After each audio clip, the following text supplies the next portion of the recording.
Salut, bonjour à tous et bienvenue sur Chainsword, la chaîne du Wargame. Et du sel.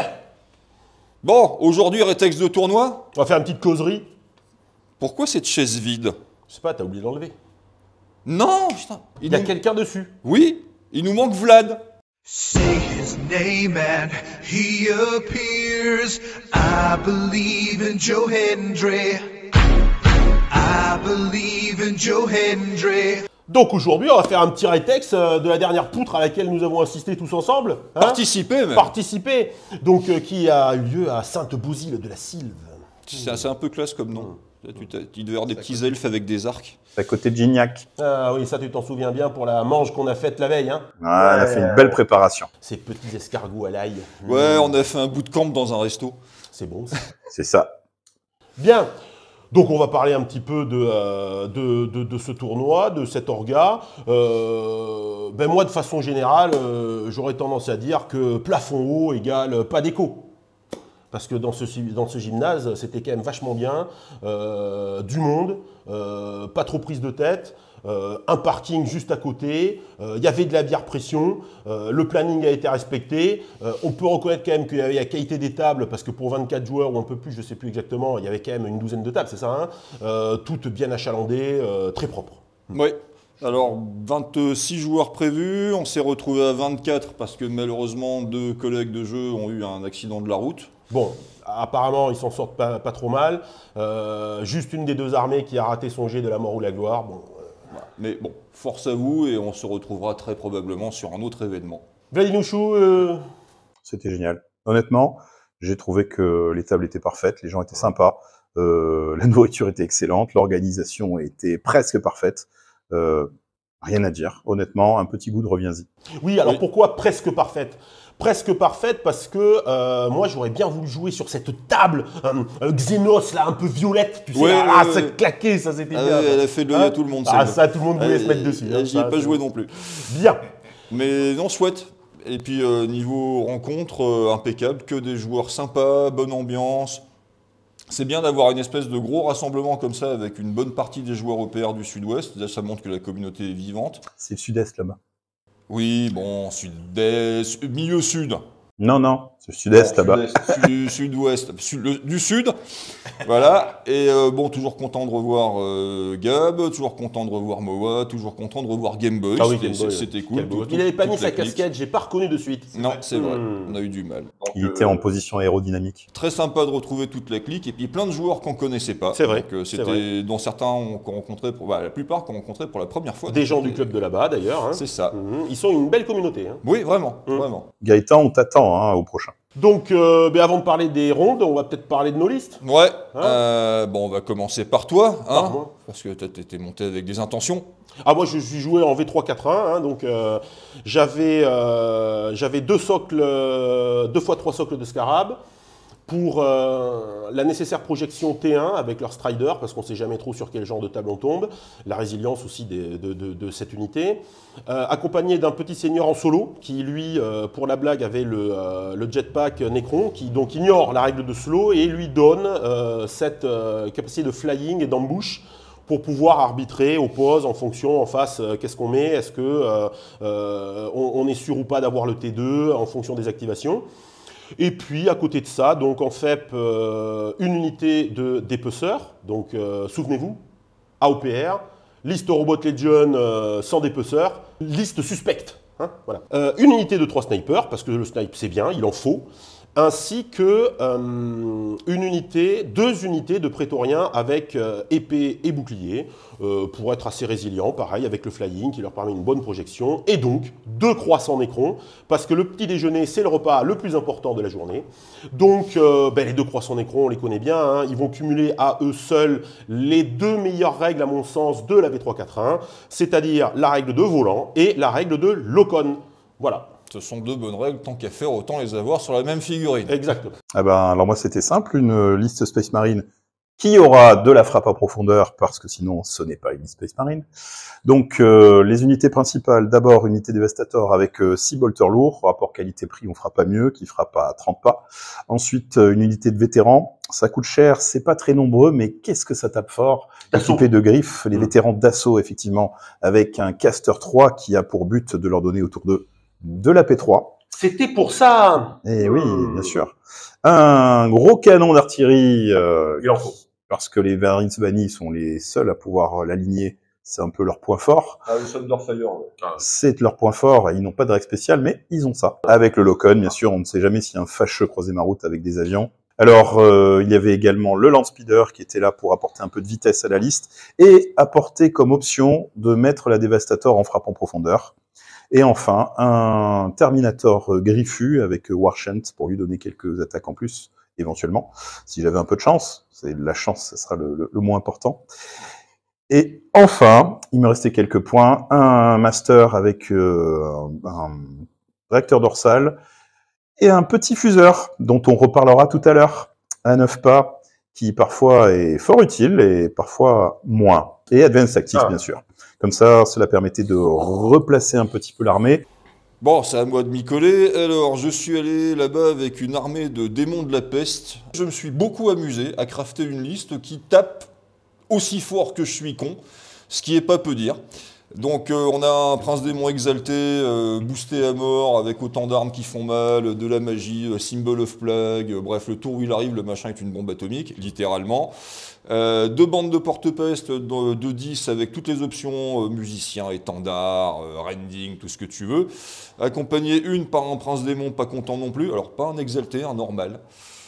Et ensuite, l'autre accompagné par un champion de la peste à qui j'ai mis aussi le full option, parce que tant qu'à faire, hein, autant cocher autant de cases qu'on peut. Donc 2 grosses unités qui tapent dur, qui sont conçues pour arriver en embouche, avec le prince démon exalté.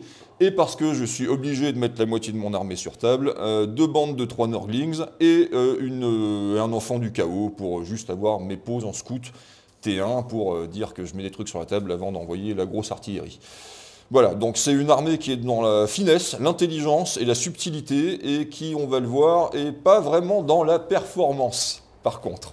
Alors on va rajouter un détail, c'est que Lord et moi avons décidé de ne pas mettre de volant. Non. Et nous avons décidé de ne pas faire de Ground Zero. Bon, lui il ne le pouvait pas, non. Mais il aurait pu jouer une autre armée qui était un peu plus orientée là-dessus. Et moi, d'habitude, je fais ça, mais pour que ce soit un peu plus amusant, parce qu'on a trouvé la limite du concept, on a décidé d'avoir la moitié de l'armée sur la table quasiment systématiquement. Donc je vous propose d'attaquer par les scénarios. Première ronde. Ouais. Première ronde, donc c'est le scénario stock OPR, hein, d'accord. Donc la ligne sur la longueur de table, sur 12 pas, avec D3 plus 2 objets à placer à 9 pas l'un de l'autre. Et fin T4, on compte les points. 1 point par objectif contrôlé. El Classico. Voilà. Donc, première partie, je tombe sur José Lenore en War Disciple. Donc, Khorne, oui, on peut dire ça comme ça. Alors, pas tout à fait Khorne, parce que, mais presque du Khorne pré-hérésie, tu vois, un peu avec. Pourquoi? Parce qu'on avait donc, on avait le boss dans une unité d'élus assez balèze, voilà, grosse unité de close, hein, d'accord, le tout dans un rhino. Ainsi qu'une grosse unité de 10 cultistes également dans un rhino, eux aussi, avec des Havoc lance-missiles et de mémoire un Dread avec canon laser et lance-missiles. Ah, il avait quand même de l'anti-aérien. Il avait du Locon. Donc, qu'est-ce qui se passe? Bon, le problème, encore une fois, de ce fameux Rhino Rush, de ces cercueils roulants, c'est que, ben voilà, quoi, hein, T1, il y a un rhino qui saute, il n'y a plus de Havoc, T2, les guerriers qui ont débarqué, parce que vous vous souvenez qu'on séquence, donc lave la première unité de Scarab, mais se font laver en retour par une unité de prétoriens. Échec sur les sauvegardes, bon, peut-être que la partie se joue clairement ici, hein, puisqu'après, moi, ça me permet de dérouler mon jeu, et puis ça se termine assez rapidement. Sur la game, on finit donc T3, on arrête. À un moment donné, bon voilà, on est là pour s'amuser, quand on s'amuse plus, on arrête, quoi. Ouais. On notera toujours le sempiternel unité qui se fait secouer lorsque le véhicule explose. Oui, oui. Peut-être un défaut de cette version du jeu. Elle rend difficilement viable les listes mécanisées. Ouais, oui, parce qu'au prix du transport. Ça se joue qu'en 4 tours. Donc le problème, c'est que perdre un tour, c'est très compliqué. Oui, voilà. C'est à toi. Ah, moi ok. Allez, oui. Alors, première partie contre Gaëtan qui jouait Sister Battle. Pardon, il avait le pull Sister Battle. Il l'a prétendu, c'était marqué sur le panneau. Et puis en arrivant, on était devant de l'Alpha Legion. Ah, malin les mecs. Oh, le mec qui... Et en plus, on notera qu'il était vraiment dans le personnage. Il a passé la partie à faire des petits rires pour m'énerver, du genre à chaque jet. C'était génial.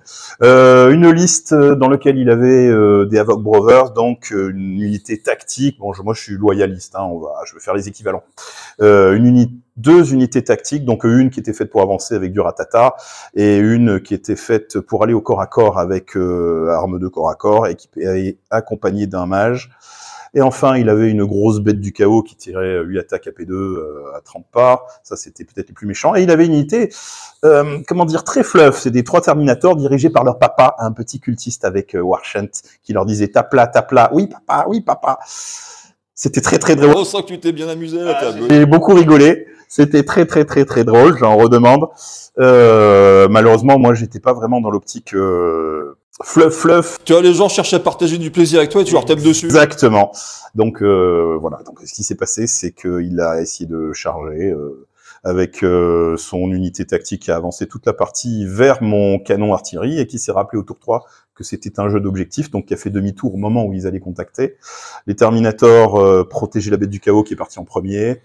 Ils sont partis en deuxième parce qu'ils sont sur table, donc c'est moi qui ai l'initiative. Et on a arrêté tour 4. Il a réussi à tenir l'objectif parce que mon Land Speeder a fait que des 1 et des 2 pendant 2 tours. Et donc il lui restait un bonhomme. Mais on a beaucoup rigolé. Et puis comme on dit, de toute façon, on a rencontré que des gens sympas parce que s'ils étaient pas sympas, ils joueraient encore à 40K. Oui, on est d'accord là-dessus. Et bah, je vais un peu dire la même chose que toi pour ce qui est de l'envie de revoir ton adversaire rapidement, parce que moi j'ai joué contre Andrasifus et le mec est une patte à la table. J'ai vraiment passé un très bon moment avec lui. Et en plus, la partie a été un peu disputée, donc c'est encore mieux. Il jouait donc Culte de la Machine, Admech, une armée qui ressemble pas loin de ce qu'il faut faire en Admech. Donc on avait 2 gros packs de CAC, dont un pack de Stalker très énervé qui charge à 20. Un pack d'électroprêtres qui était parfaitement bien taillé pour aller taper les gros de chez moi. Le Dune Crawler avec le canon laser qui fait bobo, et pas mal de Rangers, et des Rangers avec des fusils de snipe dedans. Ce qui m'a fait hérisser les cheveux sur la tête, parce que, le peu qu'il en reste en tout cas, parce que mes unités de démons ont besoin de leurs buffers, les bannières, les musiciens et autres, et que les snipers, ils aiment pas la blague. Ouais, c'est pour ça qu'il faut en jouer des snipers dans cette version, parce que ça permet de faire sauter pas mal de bulles. Voilà. Et il en avait en l'occurrence, et donc il était d'ailleurs plutôt bien servi. T1, on s'est observé parce que de toute façon j'avais rien sur la table. T2, j'arrive et je balance les têtes nucléaires dans sa tronche, donc il a subi des pertes extrêmement lourdes début T2. J'ai quasiment lavé ses Stalkers, ses électroprêtres ont pris cher, ses Rangers ont pris cher aussi, donc en termes de pertes déjà il avait beaucoup de mal, donc je me disais bon c'est bien, maintenant il va y avoir plein de trous. Sauf qu'il a été assez intelligent pour ne pas me laisser de trous en fait, et colmater les brèches avec le peu qu'il y restait. Donc il a plutôt crânement joué sa partie, il ne s'est pas laissé démonter parce que vu les dégâts qu'il a pris et T2, on aurait rapidement eu vite fait de jeter l'éponge. Ça n'a pas été le cas et ça s'est joué sur la dernière activation du dernier tour où je parviens à lui charger le dernier Rangers, le chef Ranger qui restait sur un bâtiment à portée d'objectif. J'arrive pas à lui sortir, il réussit son test de co et donc il me conteste l'objet et on se sépare sur un match nul. Et vu la physionomie de la partie, c'est cool qu'on soit séparés sur un match nul. GG well played. Ouais, complètement. Deuxième ronde, après manger, très bonne paella, sympa, un moment de détente où on discute, on échange avec les gens, très propre. Ah, il y a un très bon rosé. Ah, j'ai pas goûté. Ah oui, moi j'ai bien goûté par contre. C'est pour ça que tu n'y as pas goûté, il n'a jamais atteint ton bord de table. Alors, sauf que moi, ce que vous oubliez, c'est que je conduisais en rentrant. Bien, du coup, la deuxième ronde, alors là, on va être sur un scénario avec les coins opposés, avec des objectifs situés au centre des quarts de non-déploiement, en fait. D'accord ?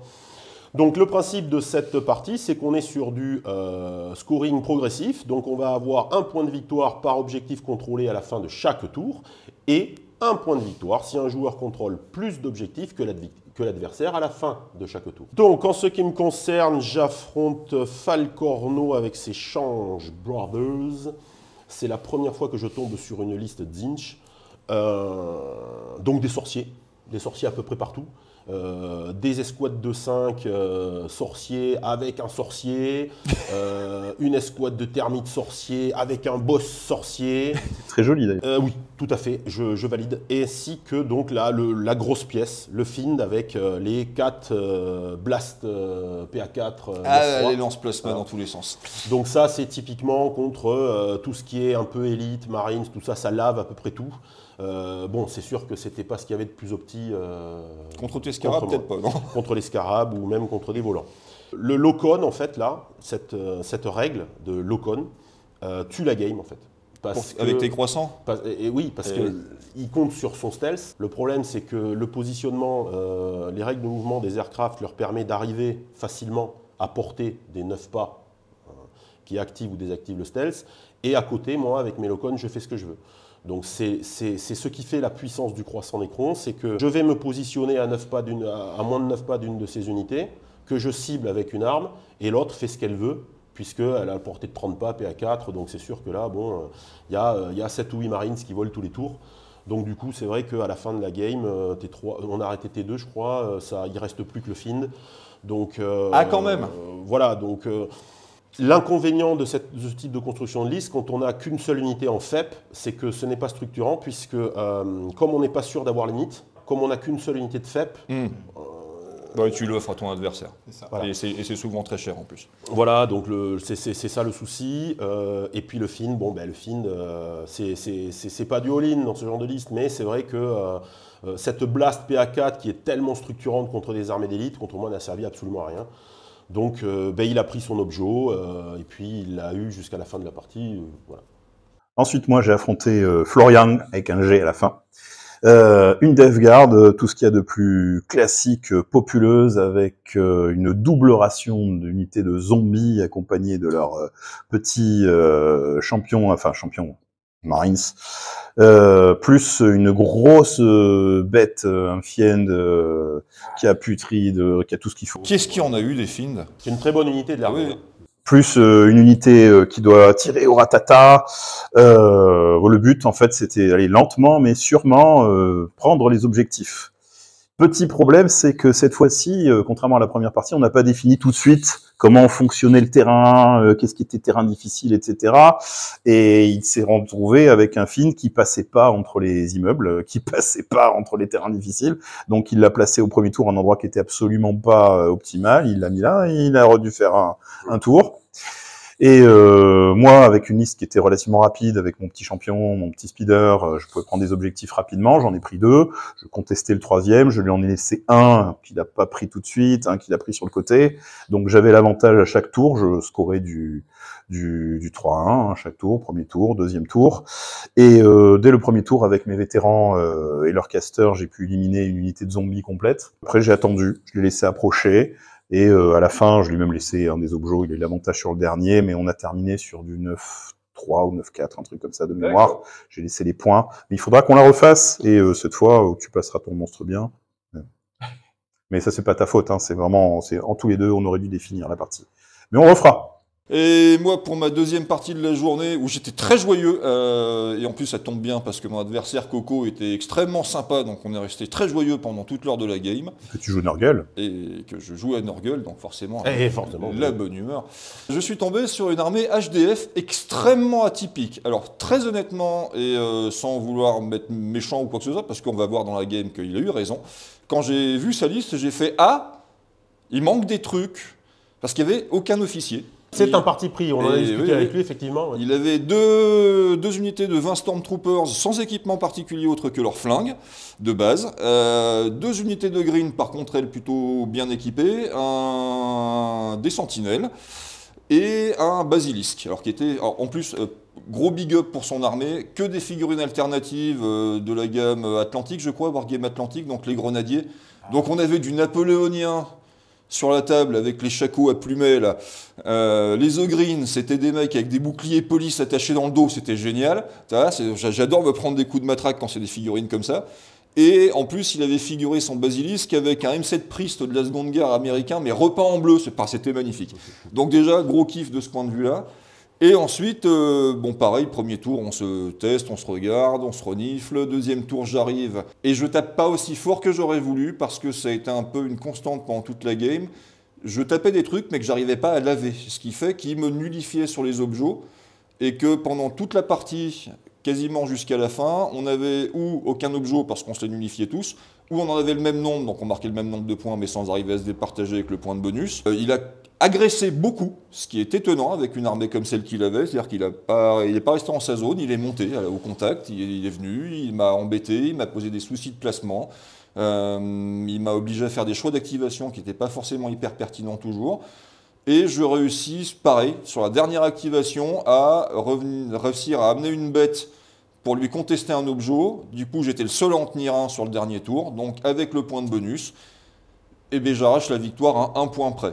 Mais super partie, très amusante, contre une armée à laquelle je ne m'attendais pas, mais qui a été plutôt efficace, et contre un joueur qui, pareil que le précédent, a bien joué. Baïonnette au canon.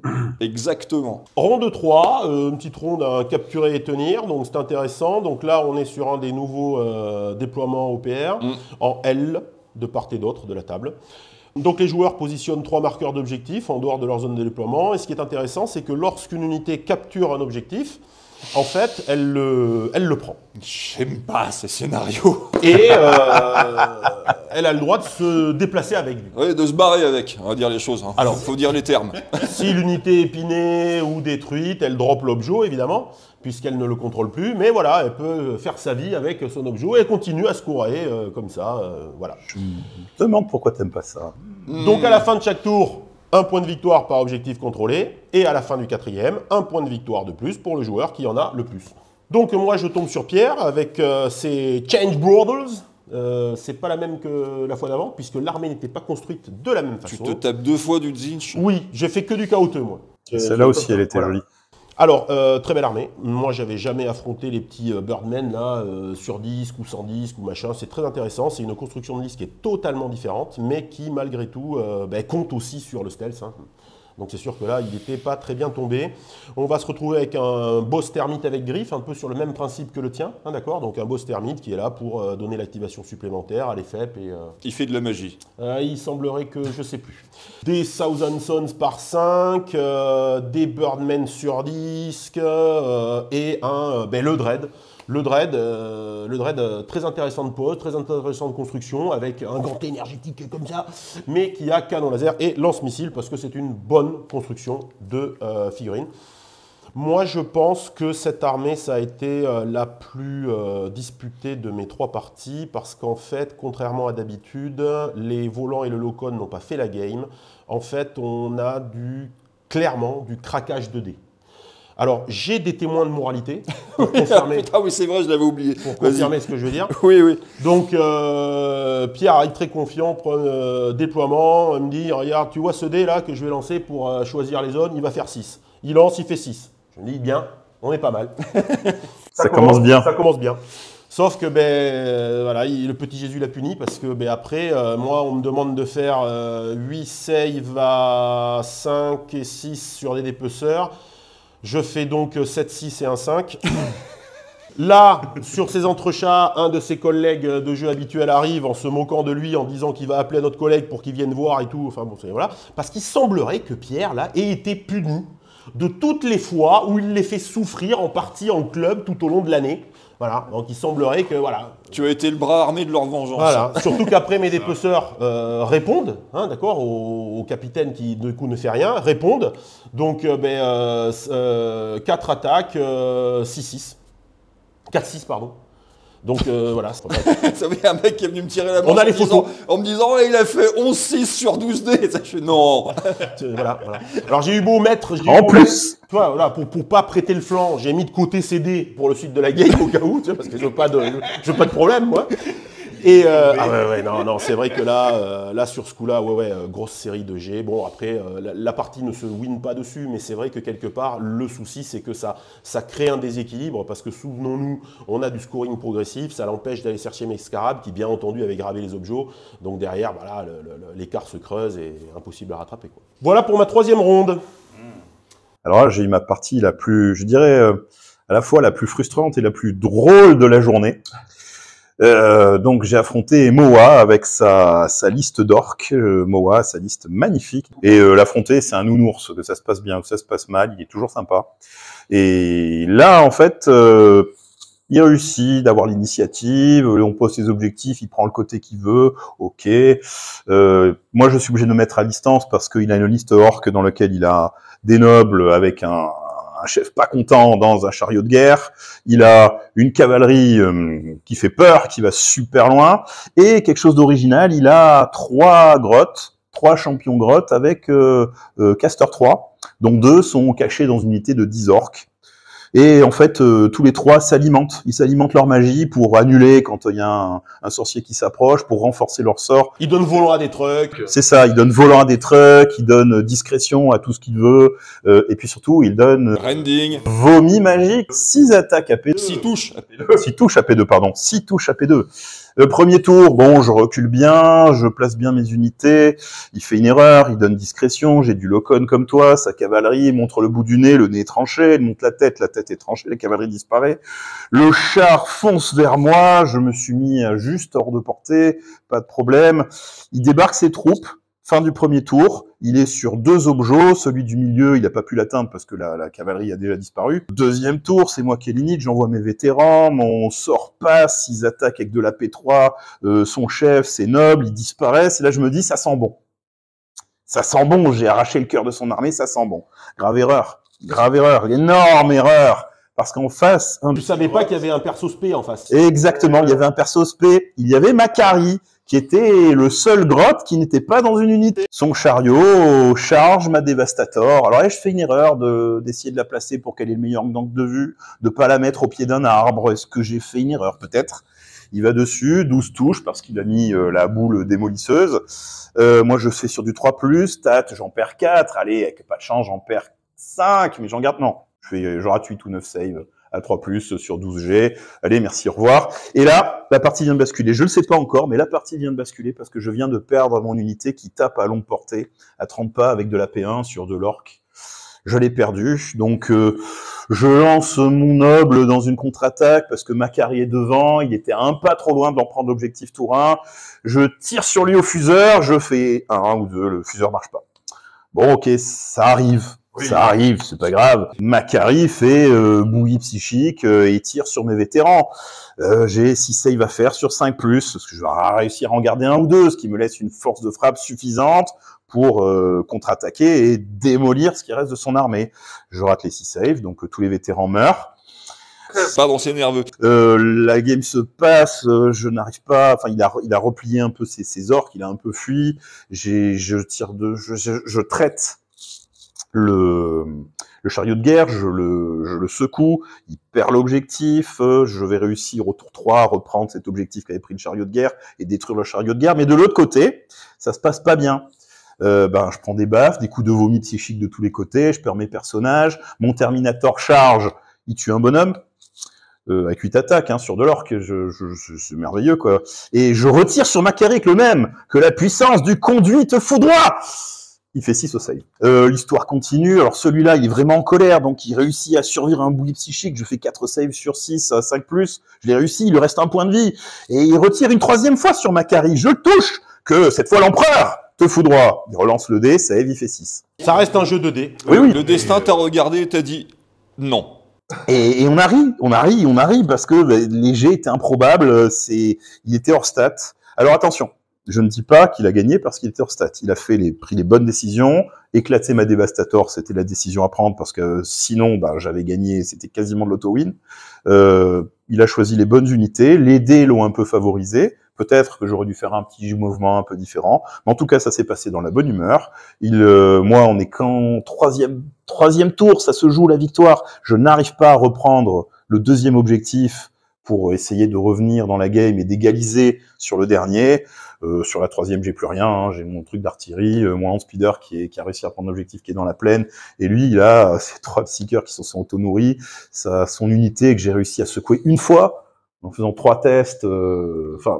Ça a été, mais c'était drôle, c'était contre Moa, j'étais content de cette partie. Donc, mais peut-être on va faire un petit retex un petit peu général, un petit peu de nos parties, oui. Parce que moi aussi j'ai joué à la 3e ronde.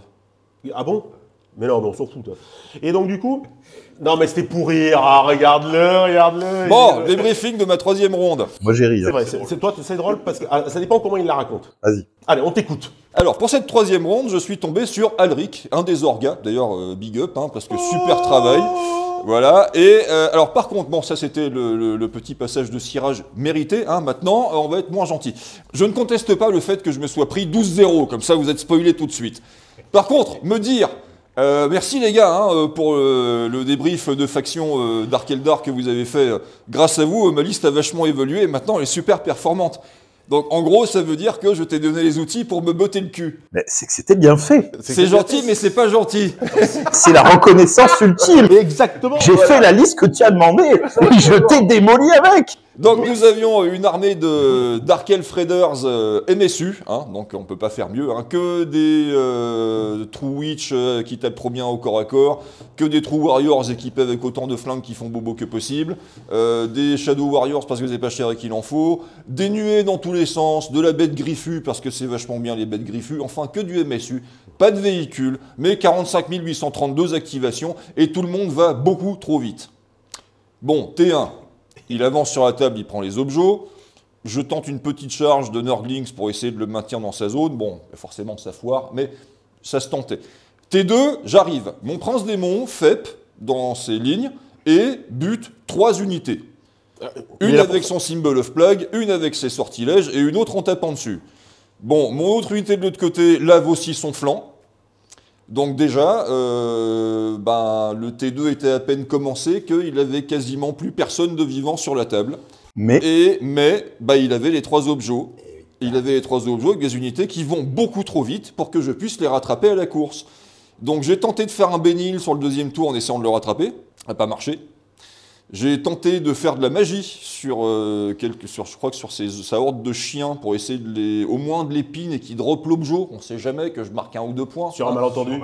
Bon, évidemment. Et là, comme d'habitude, j'annonce, hein, donc je prends mon dé, je dis je booste à fond, donc je vais lancer mon sort sur 2+. Mais comme c'est structurant pour la game, je vais faire 1, je lance et je fais 1. Voilà. Mais j'aime bien annoncer les choses à l'avance. Donc du coup, j'avais aucun moyen, parce qu'après, il s'était barré hors de portée de sortilège, et je ne pouvais pas le rattraper. J'avais aucun moyen de remonter au score, ou ne serait-ce que de marquer 1 point. Donc T3, on s'est serré la mimine parce que c'était plus la peine. Je lui ai concédé un 12-0, qui aurait pu être un 13-0. Il était trop mignon parce qu'il voulait m'accorder des points. C'est très gentil de sa part, ça fait chaud au cœur. Mais c'est 12-0 parce que tu avais la liste qu'il fallait pour cette partie-là, pour ce scénario-là, et que tu l'as joué comme il fallait la jouer pour ce scénario-là. J'ai pris un cul, c'est de ma faute.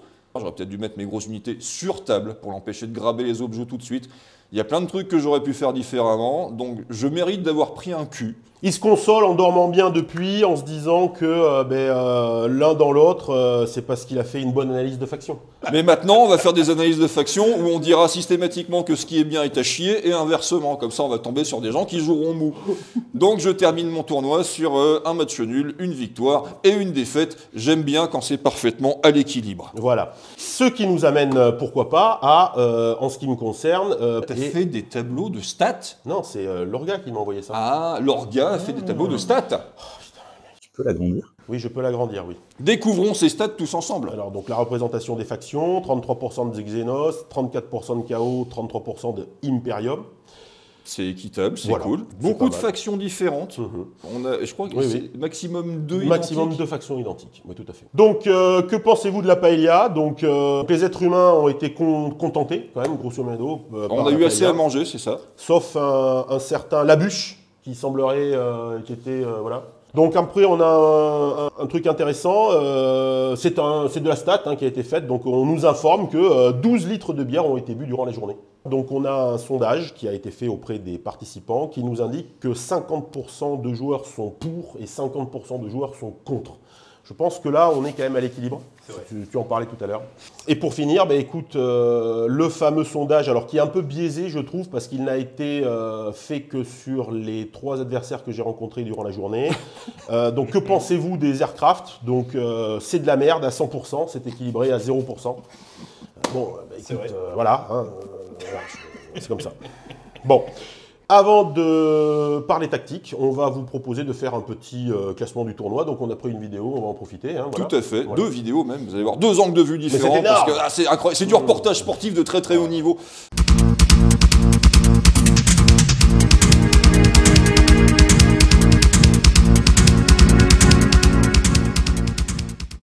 Écoutez, 17h10, on a respecté le timing. Hein.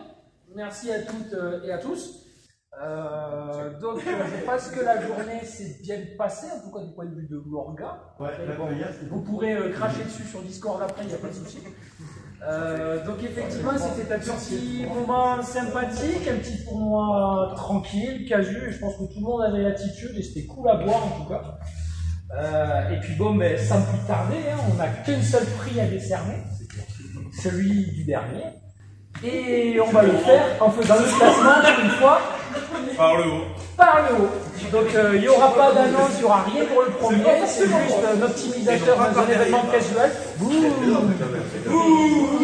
Donc le premier sera JBWP. C'est moi-même. Bouladérage, 27 points de victoire, le salaud. Et deuxième, HWK, avec seulement 23 points de victoire. On n'oublie pas un Ariégeois en troisième place avec 21 points de victoire, Vlad 78.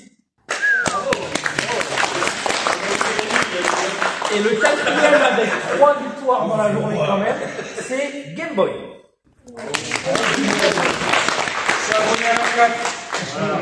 Donc la suite, je ne sais pas si je fais tout le monde ou pas, ou si vous en doutez. Tout le monde. Allez, c'est parti. On enchaîne avec Gabuster, 5e. Falcordon, 6e. Andracifus, 7e. Pierre Lauré, 8 points, 8e. Et choisissez le pseudo après, faut assumer maintenant. 9e, Captain Gulliver. 11e, El Presidente Jean-Marie. 12e, The Lord Dash. 13e, Moa. 14e, Mage. 15e, Aldarion. 16e, Florian Jiménez. 17e, Rosé Lenoir. 18e, Xaliovic. 19e, Labuche. 20e, Coco. Pas dernier. Ex-aequo dernier. Mais il y en a un qui, niveau goal average adversaire, entre guillemets, est avant-dernier. C'est Geeks. Et du coup, le dernier, ou plutôt devrais dire la dernière, c'est Twist. Bravo!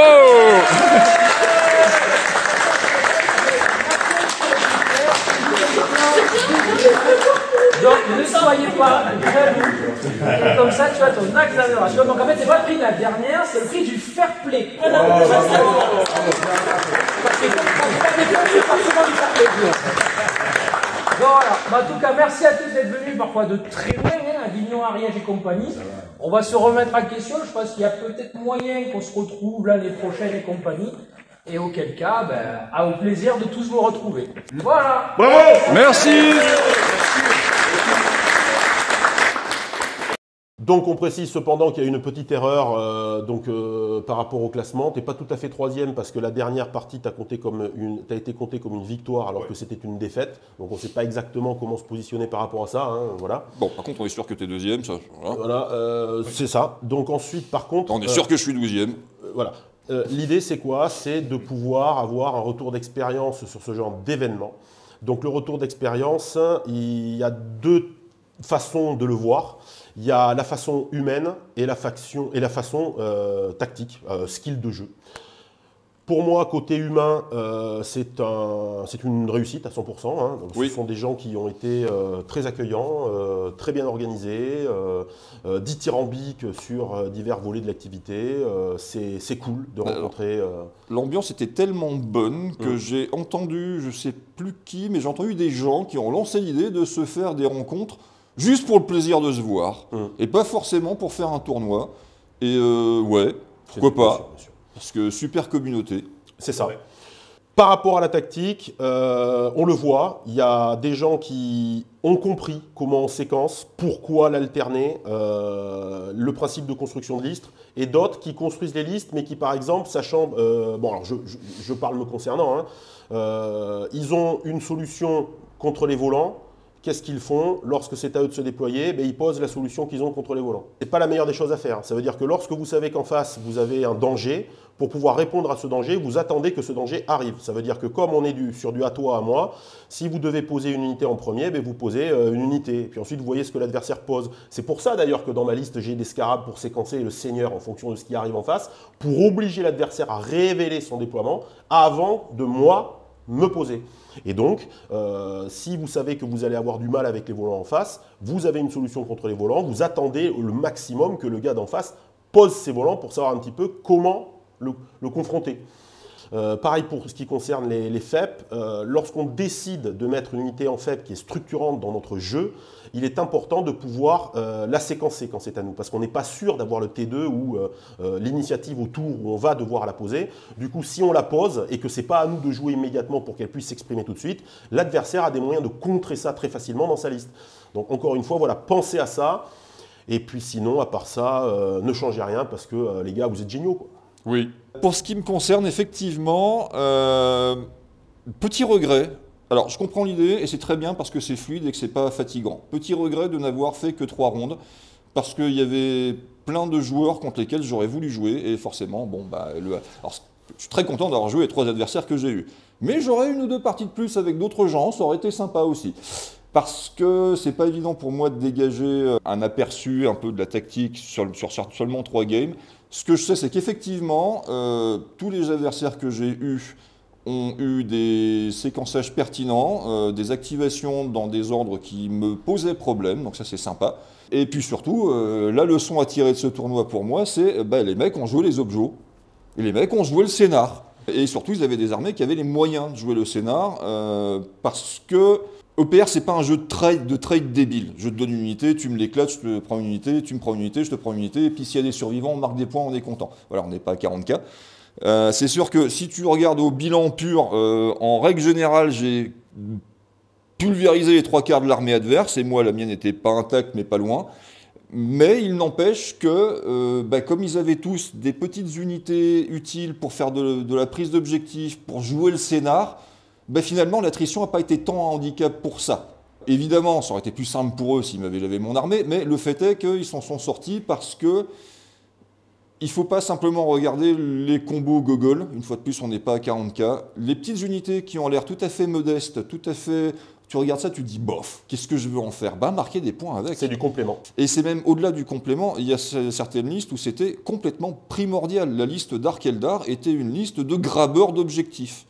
Donc je trouve que c'est bien que les 3 parties que j'ai jouées, cette dimension-là du jeu soit rentrée en ligne de compte, et qu'on n'ait pas juste un affrontement de bourrins où c'est celui qui met les plus grosses gifles qui gagne, parce que ça appauvrirait le jeu. Et donc c'est pour moi un point très positif sur le plan de comment se sont organisées les parties. Un petit volet tactique un peu plus spécifique maintenant, les gens sont prêts à prendre des notes, nous t'écoutons.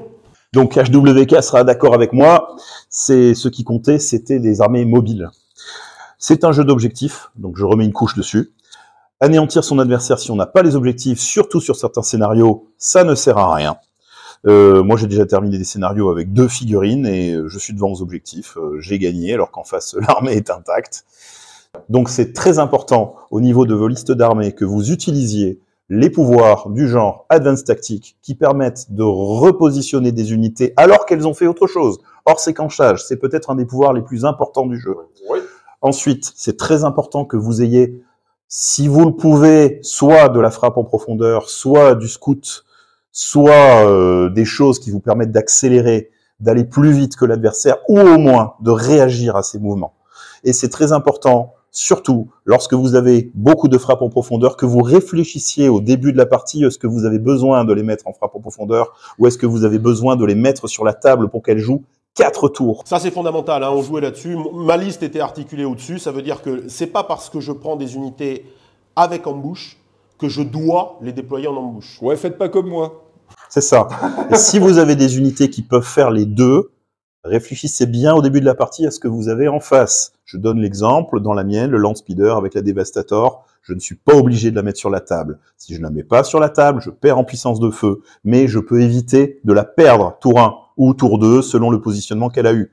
Donc, essayez d'avoir des listes qui vous permettent d'être flexible au niveau du tournoi et selon l'adversaire que vous avez. C'est très important. C'est pas difficile. Le premier, il a joué beaucoup sur l'advance tactique.